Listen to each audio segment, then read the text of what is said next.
Howdy, this is GNSS Group 7 presenting our project over the comparison of gas prices in the Bryan College Station area. Members of the group include Wes Tipping, Galen Sulistyo, Bryce Reeves, and Josh Noble.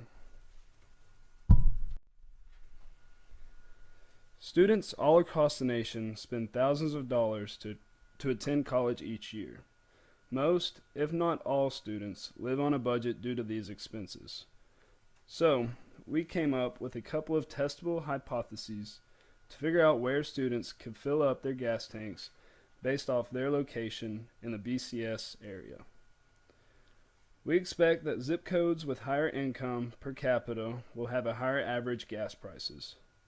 The zip codes that we studied in the Bryan College Station area were 77801, 77802, 77803, and 77840.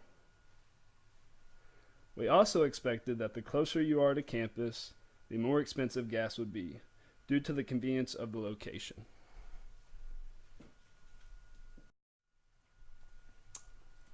We use Google Earth to find our latitude and longitude in decimal degrees for each of our 5 gas stations. We then converted those coordinates into UTM eastings and northings using Montana State University's geographic unit converter. After we did that, we input it into the Pythagorean theorem to determine the distance in kilometers that each gas station was from the Sul Ross statue at the center of campus. We recorded the gas prices once a week for 8 weeks by either driving to the location or using an app such as Gas Buddy. We then input all our recorded data into an Excel spreadsheet to share amongst our group. Before beginning to present our results, I would like to just mention that our new project group of 4 people that we retrieved 4 zip codes of data's worth for was once 5. We did have 5 people collecting 5 zip codes before one of our members Q dropped, and we didn't find out about this till after Thanksgiving break, making us have to lose 40 total data points.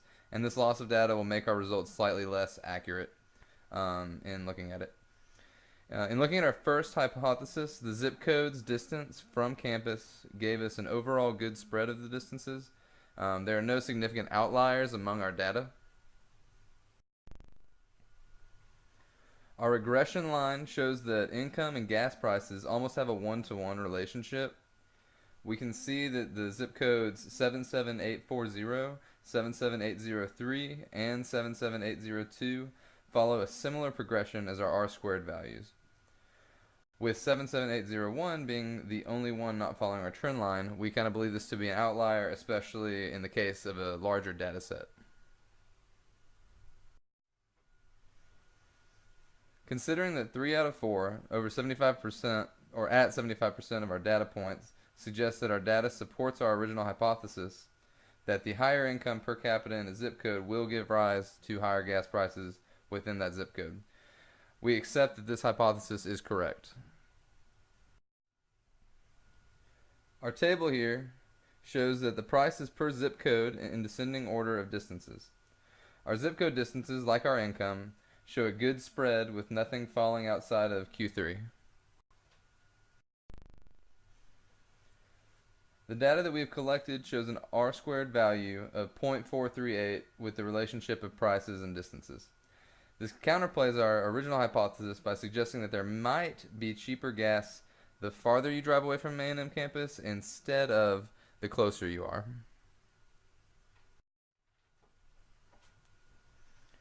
The data we have collected has shown that our hypothesis is incorrect, and that if we were to conduct research on this again, we would hypothesize that the gas prices may increase with distance from campus.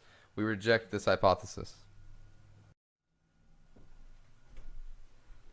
To expand on our work in the future, groups can take our method of data collection and apply it to the relationship between the price of fuel and distance from a university campus or other central area, in addition to the relationship between the price of fuel and income level of areas surrounding a central district.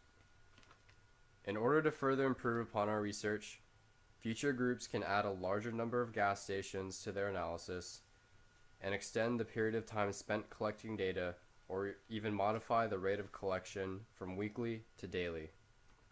Simply put, the more sources of data and the more time spent collecting data, the more accurate the results will be. We would like to acknowledge Montana State University, the U.S. Census Bureau, GasBuddy, and Google Earth for the use of their resources in our data collection and analysis.